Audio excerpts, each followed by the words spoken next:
Welcome to Noctalia, your sanctuary for the darkest unsolved mysteries and the most chilling stories that haunt our collective memory.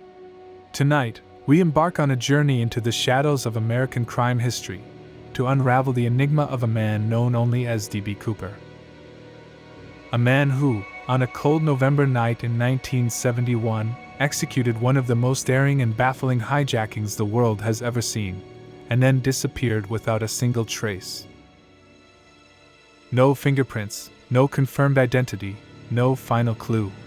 Just a legend wrapped in secrecy, spawning decades of investigation, wild theories, and endless fascination.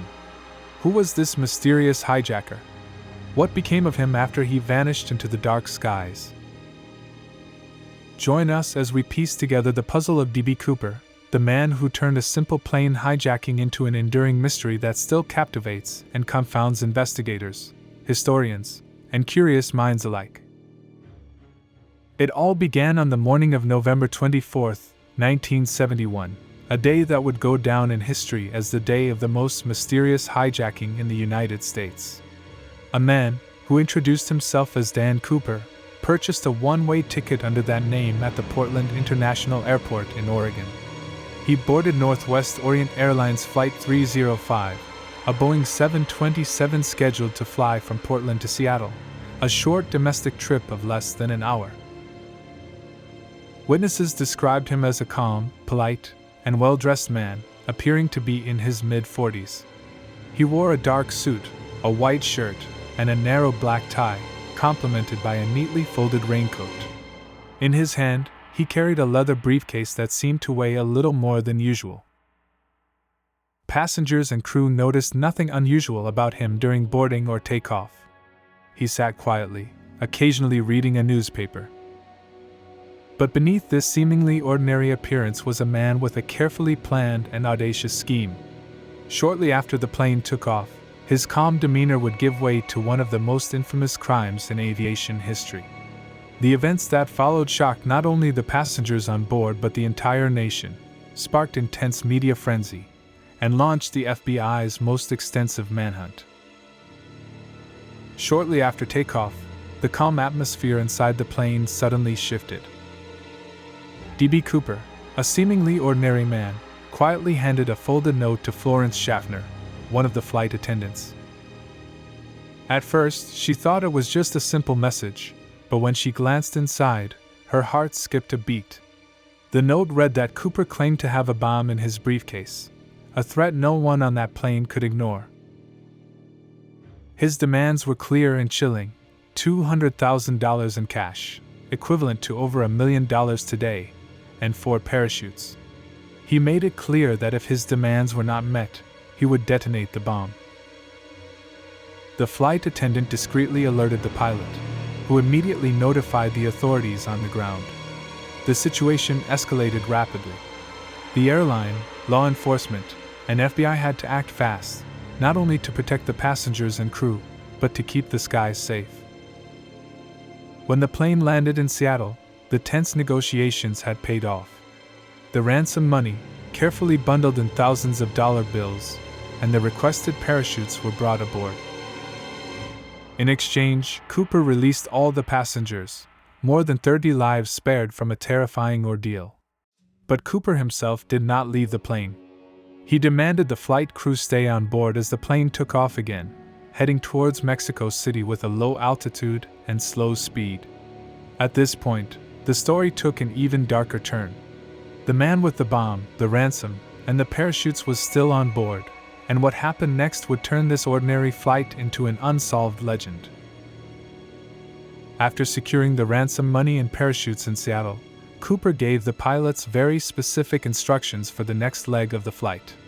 He demanded that they fly towards Mexico City, but at a low altitude, around 10,000 feet, and at a slow speed of approximately 120 knots, conditions far from standard for a commercial flight. Why such instructions? Experts believe Cooper planned carefully for his escape, choosing an altitude and speed suitable for a parachute jump.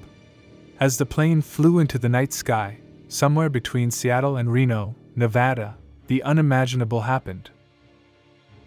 At around 8 p.m., Cooper opened the rear air stair of the Boeing 727, a unique feature that allowed passengers to board via a staircase at the back of the plane.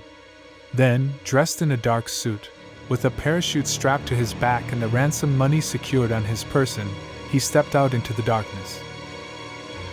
The night was cold, rainy, and pitch black, incredibly dangerous conditions for a jump, especially without detailed knowledge of the terrain below. The pilots reported feeling a sudden drop in cabin pressure and turbulence, confirming Cooper had made his daring escape. Despite an extensive manhunt launched immediately by the FBI, involving hundreds of agents, local law enforcement, and military personnel, no trace of Cooper was ever found. The FBI conducted over 1,000 interviews and explored countless leads and suspects, but the man simply vanished without a trace. The area where he jumped was heavily forested, rugged, and remote, perfect for someone trying to disappear, but also extremely hazardous for survival. Many speculate he may have perished during the jump or soon after due to the harsh conditions. Over the years, some ransom money was found buried near the Columbia River, but nothing else concrete ever linked to Cooper. No conclusive evidence of his identity, motive, or fate was ever discovered. His disappearance remains one of the most baffling and enduring mysteries in FBI history, a perfect storm of boldness, planning, and enigma.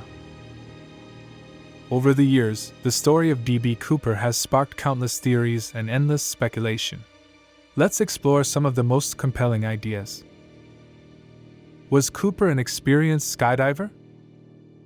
Jumping from a Boeing 727 at night, in cold November weather, with a heavy ransom bag strapped to his body, this was no simple feat. Some experts argue that only someone with serious parachuting skills could have survived the jump. But others believe that Cooper was ill-prepared and likely perished somewhere in the rugged wilderness between Washington and Oregon. What about the ransom money? In 1980, a young boy discovered a decaying package of about $5,800, strapped with the same serial numbers as the ransom, buried along the Columbia River near Vancouver, Washington. This strange find deepened the mystery. How did the money get there? Did Cooper lose it during his escape? Or was it planted to mislead investigators? Did Cooper live on under a new identity? Some theories suggest that Cooper survived and simply vanished into obscurity, perhaps adopting a new name and life far from the public eye.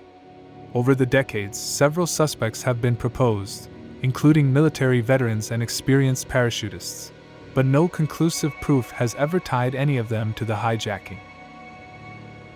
Other wild theories include: Cooper was actually an FBI agent involved in a sting operation gone wrong. The hijacking was a carefully planned inside job involving airline employees. Cooper died soon after the jump, and his body was never found due to the harsh terrain and weather conditions. Despite decades of investigation, interviews, and even amateur sleuths hunting for clues, the true fate and identity of D.B. Cooper remain elusive, making this case one of the most fascinating unsolved mysteries in American history. To this day, the identity of D.B. Cooper remains one of America's greatest unsolved mysteries. What do you think happened to him? Was he a criminal genius or a desperate man?